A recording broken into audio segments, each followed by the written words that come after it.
Hello and welcome to the latest episode of the Board Masters with me, Chris Mullins. And me, Chris Reed. And today we are reviewing Dice Splice, following on from our gameplay video, which will be linked down below. And this is by Sea Griffin Games, a nice local Cornish company, so we're very happy to champion this. It's not sponsored in any way, though. I did have to buy it, sadly. But it's well worth it, but spoiler. As ever, the review will cover the 5 standard categories, so art style and theme, component quality, accessibility, replayability, and the gameplay. So, art style and theme. I think it's fair to say the theme is a bit weak.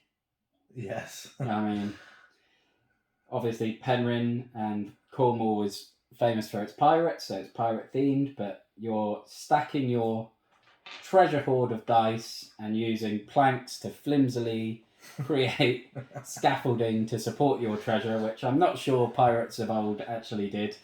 No. So it's definitely a comical use of the legacy of the area, but yeah, it's not really a theme that stands up to examination, but it is fun. The art style is very attractive and fun as well, and I'm a big fan of that. Yeah, I think I like the pirate. I do like the pirate sort of theme. It's quite novel. It kind of reminds me a bit like, I don't know why, Pirates of the Caribbean crossed with the Goonies or something. With the treasure Captain theme. Pugwash. But yeah, it's as Chris said, it's the Cornish area is notorious for pirates and buried treasure, so it does fit in well with this channel. But yeah, the art style I really like. Lovely, bright, colourful box. Yeah, carries over to the dice, obviously, with the rats across the planks, and you've got the rats on the base of the box as well, all the way around. And a lot of them do pay tribute to local Cornish towns and villages, or Padstow and Liskeard, Bodmin. Yeah, so doubles. Yeah. So yeah, it's very Cornish and good fun and pretty and nice. But obviously it's not a big necessarily appeal of the game. But let's dive into the components. Obviously the components extend to dice and planks. That's basically it. The dice are great. Obviously they're all different colours. They're all screen printed with various symbols that you use within the game, so they're not just your standard dice. They have made a lot of effort with those. The planks feel decent. They're not particularly thick, but they're not thin or flimsy either. Just as well, really. Yeah. They have an easier side and a harder side. So the harder side has the rats because you can't place treasure on a rat, whereas the other side usually will have none at all. But yeah, decent components for what it is. It works really well within the mechanics of the game. Yeah. It complements it really, really nicely. But again, it's another fairly quick category because there's not a lot to cover there. No, there's not really much else I can add to that. So if you want to lead the way on accessibility. I believe, I know you had a quick look before this video, and you can get it on their website. Yeah, I think that's the only place you can get it for £20. Yeah. Or $19.99. Yeah, so it's reasonably priced, I think, for the amount of fun you can have with it. So yeah, very accessible, very easy to get hold of. It's fairly reasonably cheap, I would say. It's not overly priced. I suppose you're probably paying a bit more because it's a smaller company. Exactly, that's what I was just going to say. Yeah, you're supporting a smaller company with a much smaller print run than your standard games. So there is a little bit of a premium. But yeah, along with that, I really think it's very accessible to most people, and it's a good family fun game as well. Yeah, it's exceptionally easy to learn. Yeah, very easy to learn. Placing die, they have to go on a die that matches either the colour or the symbol, and you just keep going and going and going. It eases you in really nicely. I didn't think this sort of game would actually have a tutorial in the sort of spirit of Jaws of the Lion. But you start with just making dice towers, and then it proceeds to introduce the planks and special dice combos. So they're called Paradise and Splices. Paradise, although it sounds very nice, is generally quite a horrible thing, because that means if you have a dice that matches an existing dice in the tower for symbol and colour, you must place it, which means you could potentially be placing 2-3 extra dice a turn, which is certainly in the late game a scary situation to have. A splice is when you have 2 dice in your hand that match colour and symbol, and if you place them, then you have to place both together, so in a pile. So you can win the game by getting rid of all 7 in your hand, so we haven't had that yet. I think it's very difficult to do that. Yeah, it's going to be very difficult and depending on some very lucky rolling, but it's certainly something you want to do at that point. But again, towards the end of the game, if you're having to place a pile of 2 die anywhere, it gets very, very dicey, pun intended. And then you've got these 3 what they call the golden dice with various different symbols. I know not on the video recorder, but this one, for instance, like the whirlwind effect is, you pass your go. Yeah, the whirlpool, you skip your go. I had Morgower, the Cornish sea serpent, lives in Falmouth Bay, just across the road there. I had her in my last go. She takes one of your die back into the black bag, so you only have 5 in your hand, which again, in theory, makes it easier to win. In terms of the other things, there's a Kraken, so every other player has to give you a die. And there's a Skull and Bones, so give one of your dice to another player.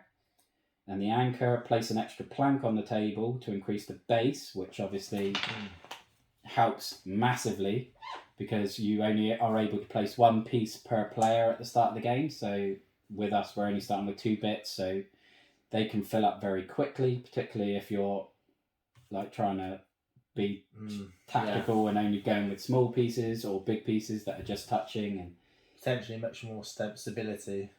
you get that will definitely help. Further on with accessibility, I guess, is the setup and teardown. The teardown happens when the player loses. So. Yeah, the teardown is pretty much automatic. Dice go everywhere. Setup is just put the planks in a pile and the dice in the bag. That's about as easy as it gets. I suppose the only time it's a bit awkward is if you're resetting for another game, because then you've got to dismantle this tower with dice falling everywhere. But again, it doesn't take too long and it's quite good fun. Yeah, just got to predict where they go. So I think accessibility is a massive win. Me too. I suppose the only negative is that it's going to be fairly difficult to get hold of because it is only available, as far as I'm aware, through them directly, which is understandable for a smaller independent game like this. But going on to replayability, Chris. Stacks of replayability, isn't it? It's endless, isn't it? We played how many games? 4 or 5 games have we played? Something like that. I can't even remember. To be honest, no game's going to be the same because the variety in the die and the way you can, lay the planks. It's loads of replayability, loads of fun, loads of tension. Tension is the big thing. It's the nerves. Palpable. It's painful at times. Definitely don't go in with your weaker hand. No.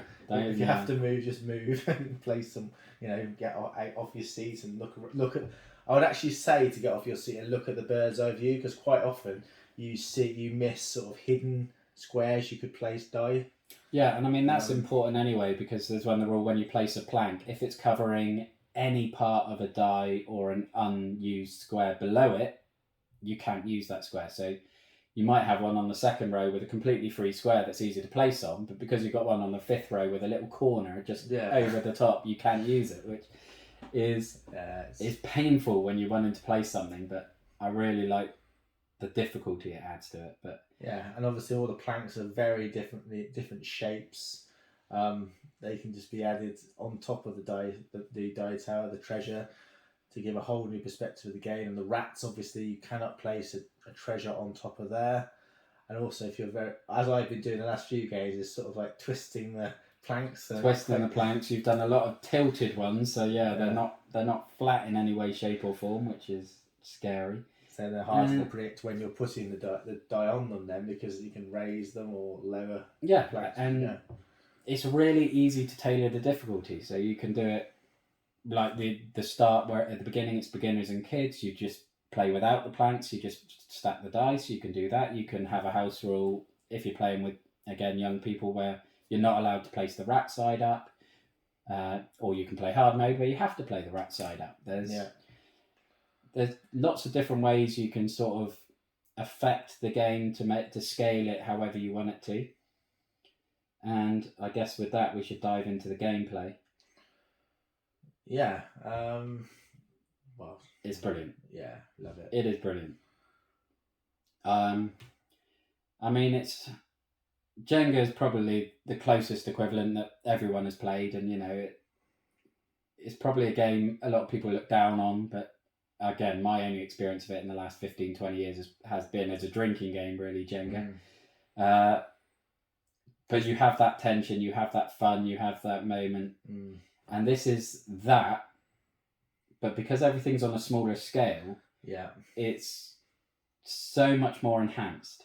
Yeah, because I mean, you get the typical Jenga blocks, you've got the length. Compared to these dice almost seem quite fiddly and flimsy. Yeah, and then, as happened in the gameplay video, you're placing planks and you've got that, like, thin film of sweat from the tension on your hands, and it's like you're trying to place it and it's sticking to you, and it's like, which makes it then even worse, and you'd see it wobble, and we very quickly started to use the box as dice trays because we were too scared to roll the die on the board. Even breathing on the die as you're putting it in, I was holding my breath so I didn't breathe on the tower and knock us over. Well, I had that. I don't think it was the video one. It's the one before where I placed my die and I sat down with a big whoo, and then you just saw this tower start shaking. It's like, no, stop breathing, stop. It's just an emotional journey as much then, which I never would have expected with something that is just building towers with dice. This is easily the most tense, nerve-wracking game I've played. Yeah, I mean, the only other game I have played that gives a similar sense of tension is Nemesis. And which I've not played yet. I never thought I'd be coming in this video reviewing Dice Splice and comparing it to Nemesis. But it's the only other thing I can experience like it. It's incredible. Obviously, if you don't care about losing or winning and you don't care that you're going to knock it over, then you're not going to get anything out of the game and it's not for you. But if you're having fun and just want to win, then it is endlessly enjoyable. Yeah. We got very close to the last few die, didn't we, on one of our games? We used all the die. I think you had 2 left and I had and I topped 1 left. Yeah, it was we were almost at that point where there was no die left in our hands. Yeah, that was the only time we've come close to someone winning by emptying their hand, and that was because we almost ran out of dice, which then you started to be mean after that and started tilting everything and spinning it round. But yeah, it's a lovely, fun game, very fun. So with that, into the scores. Oh, this is hard because, I mean, at the end of the day, it's die and planks. I mean, it's die and planks. That's all it is. It's building towers with die and planks. And I know that both of us have got it in the back of our heads that we've loved so much of what we played recently. We've been so generous with the scores. It's like, we can't give this a 10, can we? We've given out 10s to Kabuto Sumo and Canopy recently already. And even the game we played this morning, the Horrified got a decent score, That was 9. Yeah. Streets, which should have been uploaded by the time that was 9.5. So it is niggling in the back of my head saying we can't give this a 10, but I can't think of a reason to mark it down. Well, there's no negative because the components are perfect for what they're there for. Yeah, good price point. The accessibility is a big win, other than maybe difficulty getting hold of it. But if you go on the website, you can get it. See, Teardown setup's easy. It's very easy to play. Great family game and great, difficulty levels. And it is just, in essence, so much fun. It is so much fun. We're like dancing around like excited kids playing this. Yeah, it does remind me. I think Chris said when we started that Kabuto Sumo. I think it's just purely though on that basis, the fact we are getting up and going around the table and that dexterity element. Yeah, It's not the same. It's nowhere near the same game, but it's similar in a way. You've got that sort of tension because you're just pushing. Yeah. Well, yeah, it's that very tangible, physical aspect to the game. I'm giving it a 10. I know I am. I can't. I know we probably talk ourselves into higher scores than normal, but I can't fault this. Yeah. I know people will look down on it because it's very, very, very light. But there's so much strategy to it. There's so much. I mean, I suppose from an accessibility, if you've got any sort of from accessibility, if you've got any disability with like motor functions with your hands and stuff, you're not going to be able to play it, which is unfortunate. But I don't know if we can really mark the game down on that basis because I don't really think so. I mean, I think it's a bit unfair. But yeah. No, I'm sticking with the 10. I think. Because of I'm going to give it a 10. Yeah. Because I probably might have talked myself into it a little bit, and obviously, but before Chris said he was just going to give it a 10, then I was just going to go. I'm going to give it a 10 because there's nothing not to like about this game. For what it is, it ticks all the boxes. There's nothing I can say, oh, that's bad. Could be better. It is a perfect, fun family game, and even not just for family. I mean, obviously, we're not just. If you just want to beat your mates and have that tension and competitiveness and anxiety, it brilliantly brings out those feelings, and I can't recommend it highly enough. Yeah, I loved it, and I'm actually really looking forward to now playing Pirates of Penryn. Yeah, I mean that doesn't have the same physical aspect. That's more of a traditional board game as such, but but by the same company. And yeah, I definitely want to give that a go. But a 10 from me. And a 10 from me.